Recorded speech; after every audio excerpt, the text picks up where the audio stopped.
September 18th, 1951.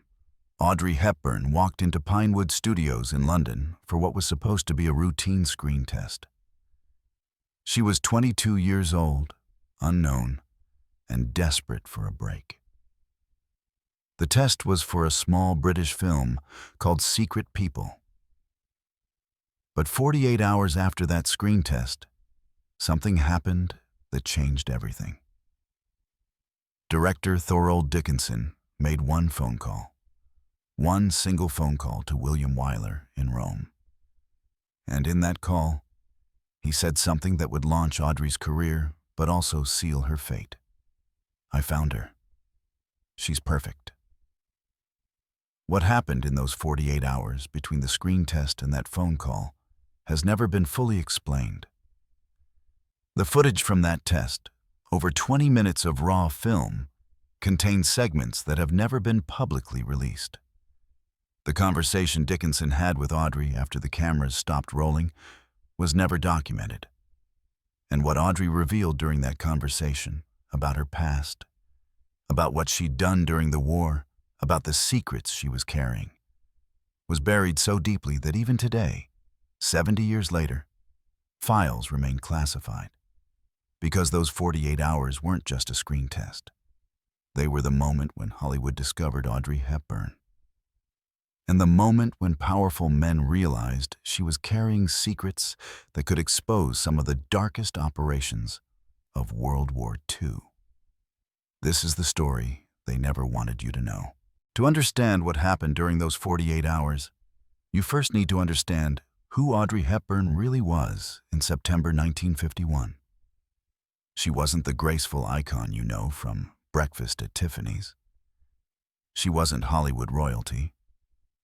She was a struggling actress in London, barely making ends meet, taking whatever work she could find in small theater productions and chorus lines. But what nobody knew, what Audrey hadn't told anyone except her mother and her psychiatrist, was what she had done during the war. Between 1944 and 1945, Audrey had been part of the Dutch resistance, not as some symbolic figure, not as a celebrity lending her name, as an actual operative, a courier, a spy. She carried messages in her ballet shoes. She smuggled food to Allied paratroopers. She danced at secret fundraising performances where the money went directly to resistance operations. And according to documents that surfaced decades later, she may have done even more. Dr. Hendrik Visser te Hooft, the resistance doctor who recruited teenage operatives, kept coded journals that weren't declassified until 2003. In those journals, there are references to the dancer, a young woman who carried intelligence that led to the successful extraction of multiple Allied pilots from Nazi-occupied Holland. The physical descriptions match Audrey. The timeline matches. The locations match. But here's what's important. In 1951, MI6 was actively tracking former resistance operatives. The Cold War was heating up. Intelligence agencies were paranoid about communist infiltration. And anyone who had been part of wartime resistance movements was automatically under surveillance. This is crucial to understanding what happened at Pinewood Studios. When Audrey walked in for that screen test on September 18th, she wasn't alone. According to studio logs that were finally released in 2019, there were 3 additional men in the screening room that day. Men who weren't crew members, men whose names were redacted from every official document. Who were they? Why were they there? And what did they want with Audrey Hepburn? September 18th, 1951. 2 p.m. Pinewood Studios, London. Audrey arrived nervous. She'd been acting in London for 3 years and had landed only minor roles. This was her first significant screen test for a real film production. Director Thorold Dickinson greeted her personally. He was known as a perfectionist, demanding but fair. He explained they'd be filming several scenes and conducting an interview afterward. The assistant director that day was James Turner. In a 1998 interview, just before his death, Turner described what happened. When Audrey walked onto that set, something changed in the room. It wasn't just her beauty. It was the way she carried herself, like someone who had survived something terrible and come out the other side. The screen test began normally. They filmed standard dialogue scenes. Audrey performed well, but wasn't extraordinary. Then Dickinson did something unusual.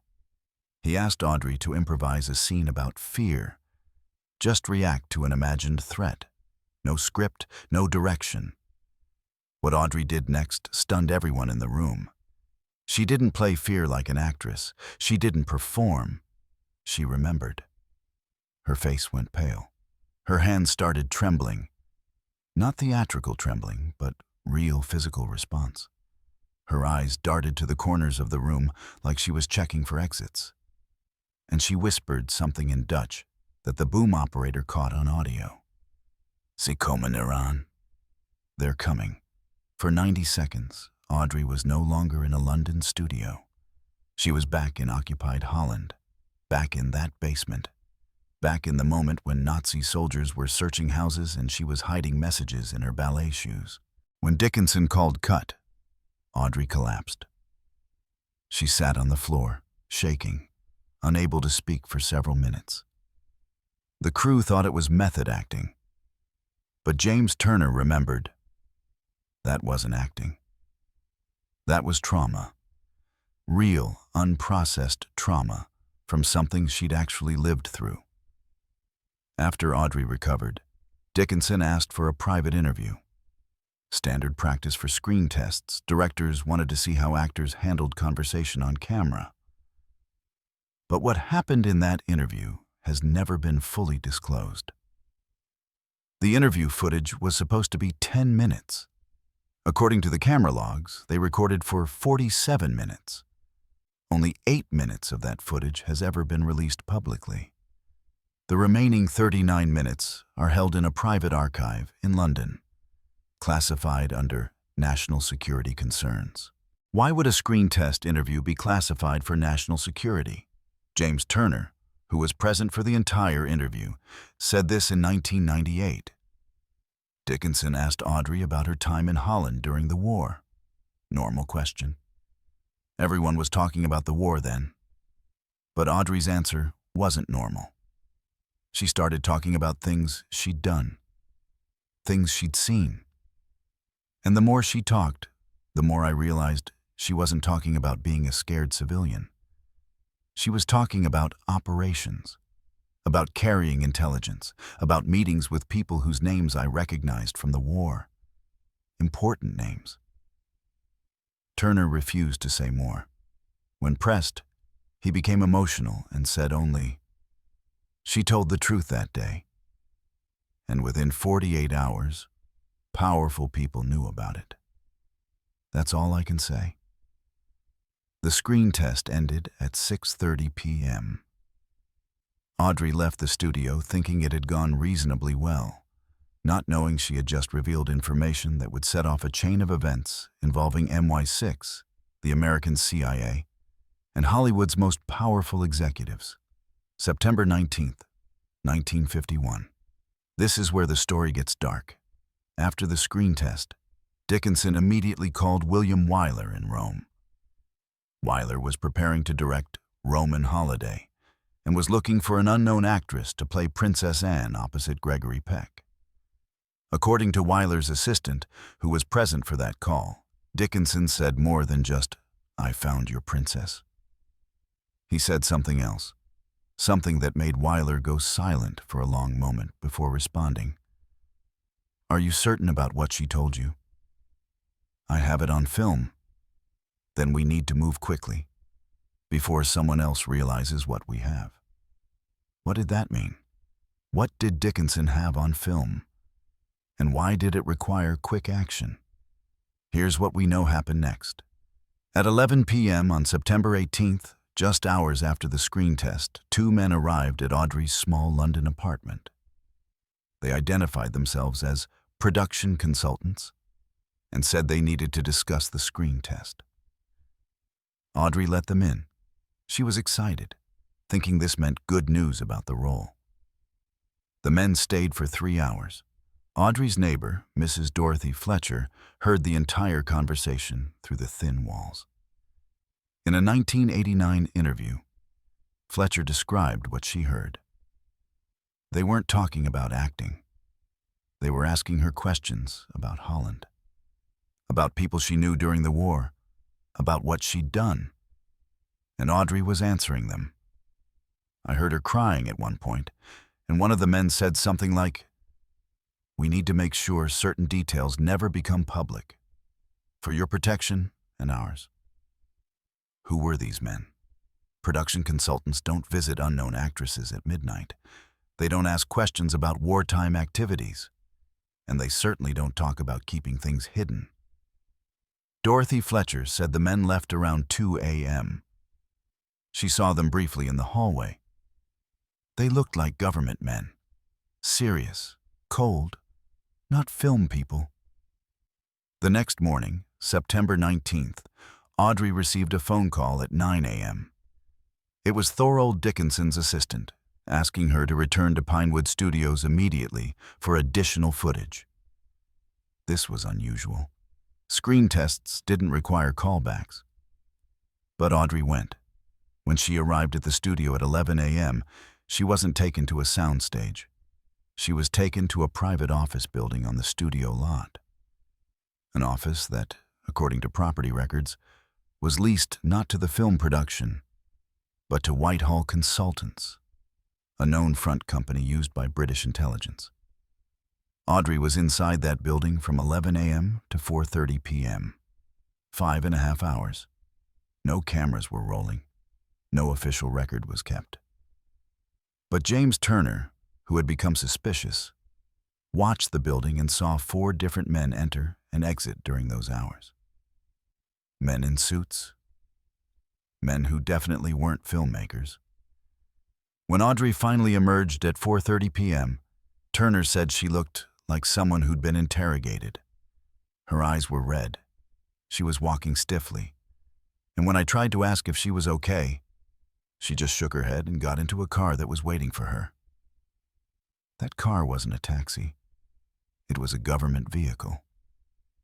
Turner noted the license plate. Decades later, researchers traced it to a motor pool used by MI6 in the early 1950s.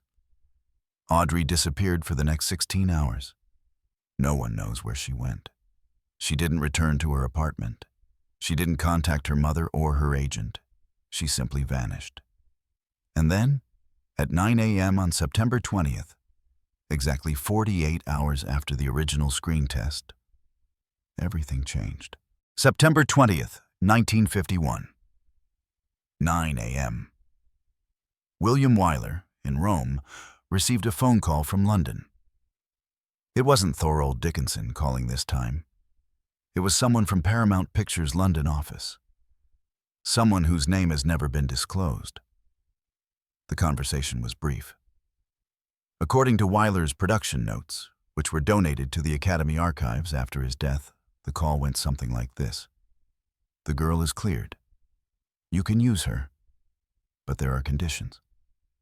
What conditions? Her past is off limits. No questions about the war. No deep background checks.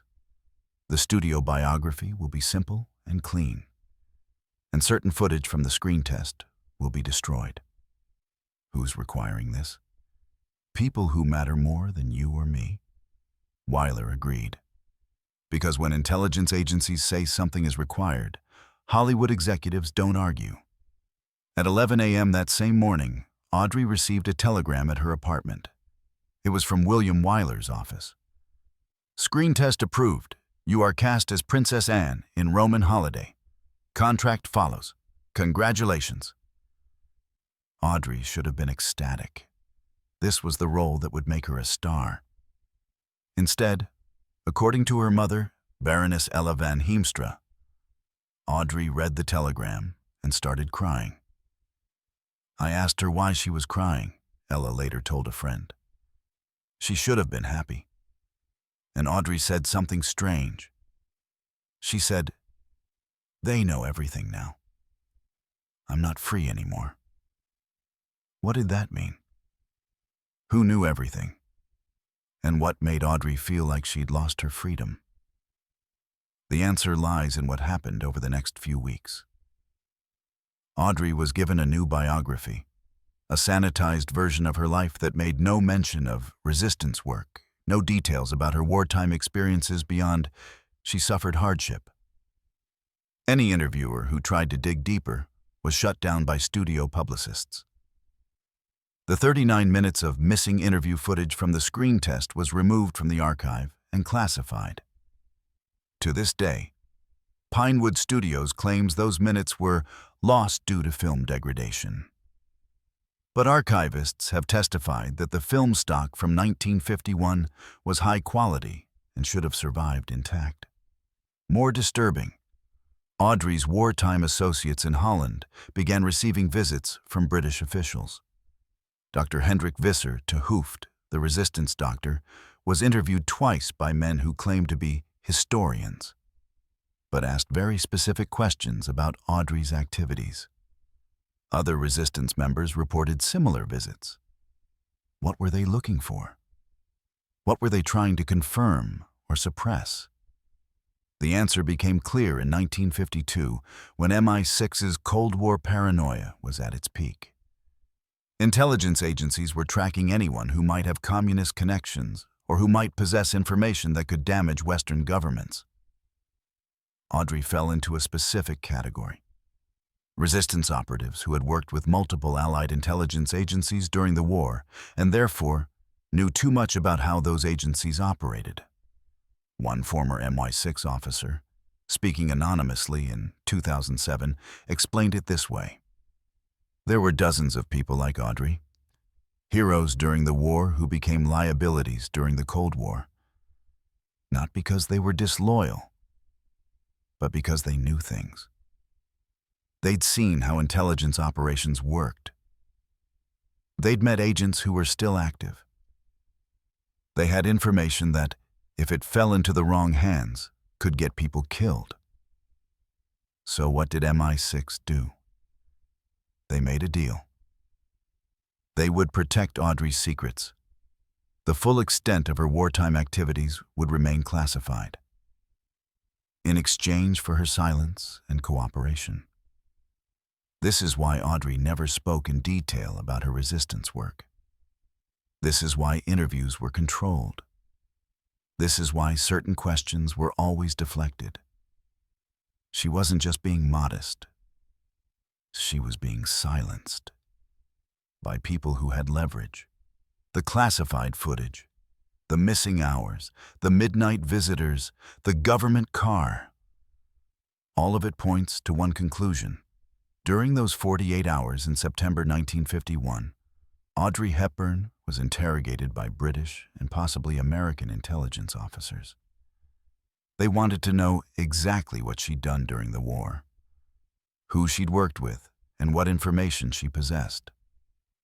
And when they finished their interrogation, they made a deal.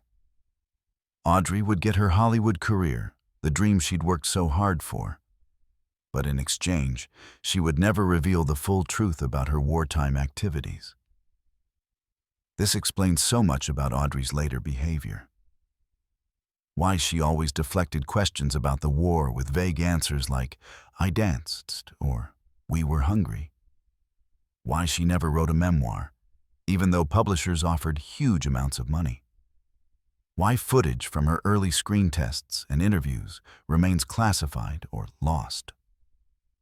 Why MI6 files related to Dutch resistance operations from 1944 to 1945 remain sealed, with specific reference to theatrical operatives. But the cover-up went beyond just Audrey's silence. In 1953, when Roman Holiday made Audrey a star, Paramount Pictures created an official biography for press distribution. That biography, which has been preserved in studio archives, contains handwritten notes in the margins. Notes that weren't meant to be kept, but weren't properly destroyed. One note, written in blue ink next to the section about Audrey's wartime experiences, says simply, "Approved by Whitehall. No expansion permitted." Whitehall is the center of British government. Why would British government officials need to approve a Hollywood actress's biography? Another piece of evidence. In 1954, journalist David Lewin attempted to write an in-depth profile of Audrey for a major British magazine. He wanted to focus on her war years and her transformations from resistance courier to Hollywood star. His interviews were canceled. His access was revoked. And when he complained to his editor, he was told the story was not in the public interest to pursue. Lewin later said he received an unofficial visit from someone who strongly suggested he drop the story. He refused to identify who that someone was, but said, "Let's just say it wasn't the film studio who wanted me to stop asking questions." The pattern is clear. Throughout the 1950s and 60s, any attempt to investigate Audrey's wartime activities was blocked. Witnesses were discouraged from talking, documents were classified, and Audrey herself maintained almost total silence. But here's what's most disturbing. The cover-up is still active. In 2019, British historian Robert Matson wrote a book called Dutch Girl Audrey Hepburn and World War II. It's the most comprehensive account of Audrey's wartime experiences. But even Matson encountered resistance. Certain MI6 files he requested remained classified. Certain military records were unavailable for review. And several elderly witnesses who had agreed to interviews suddenly declined, citing privacy concerns. One of those witnesses, a woman who had been part of the same resistance cell as Audrey, sent Matson a letter explaining why she wouldn't talk. "I was told, many years ago, that certain things about that time should never be discussed. I gave my word. Even now, even after all these decades, I'm not comfortable breaking that promise. I hope you understand." What could still be so sensitive, 70 years later, that elderly witnesses feel they can't break their silence? The most likely answer: Audrey wasn't just a courier carrying messages. She was involved in intelligence operations that went far beyond what has been publicly acknowledged. Operations that, if fully disclosed, might reveal uncomfortable truths about how Allied intelligence agencies operated during and after the war. September 1951 changed Audrey Hepburn forever. She got her career. She became one of the most beloved actresses in history. She won an Oscar. She became a fashion icon. And decades later, she devoted herself to humanitarian work with UNICEF, finally able to help children the way she wished someone could have helped her during the war. But she never got to tell her full story. She carried secrets until the day she died in 1993. In her final months, suffering from cancer, Audrey spoke more openly about the war than she ever had before. In an interview with Barbara Walters, she said something revealing. "There are things I saw, things I did, that I've never talked about. Not because I'm ashamed, but because I was asked not to. And I gave my word. Asked not to. By whom? And why?" Audrey never answered. She kept her word until the end. But the questions remain.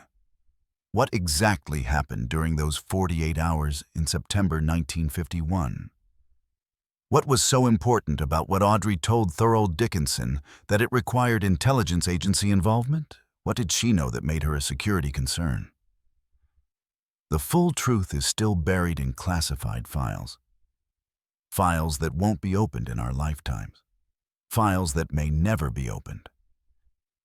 But we can piece together enough to understand the basic truth. Audrey Hepburn wasn't just an actress who survived the war. She was a resistance operative who carried secrets that powerful governments wanted suppressed. And in September 1951, those governments made a deal with her. Fame and success in exchange for silence. She kept her end of the bargain. She never broke her word. And because of that, we'll never know the full story of what Audrey Hepburn really did during those dark years in occupied Holland. The 48 hours in September 1951 weren't just a screen test. They were the moment when a young woman with dangerous secrets was identified, interrogated, and ultimately silenced by people far more powerful than her. Audrey got her dream, but she paid for it with her voice. She spent the rest of her life being the graceful, elegant icon we remember. But inside, she was still that teenage girl hiding messages in her ballet shoes. Still that resistance courier who knew what it meant to keep secrets that could get people killed. The footage from those 48 hours still exists somewhere. The files documenting what really happened are still locked away. The witnesses who could tell the full story are almost all gone. But the truth is there. Waiting. Classified. Hidden. Just like Audrey was taught to hide everything during the war. Maybe one day, when the files are finally opened, we'll learn what really happened. We'll learn what Audrey told them during those interrogations. We'll learn what she knew that was so dangerous it had to be suppressed for 7 decades. Until then, all we have are fragments, witness testimonies, classified documents, and the knowledge that the elegant woman we saw on screen was hiding secrets that powerful governments spent decades protecting. The 48 hours that destroyed Audrey Hepburn didn't destroy her career. They destroyed her freedom to tell her own story. And that, perhaps, is the cruelest betrayal of all.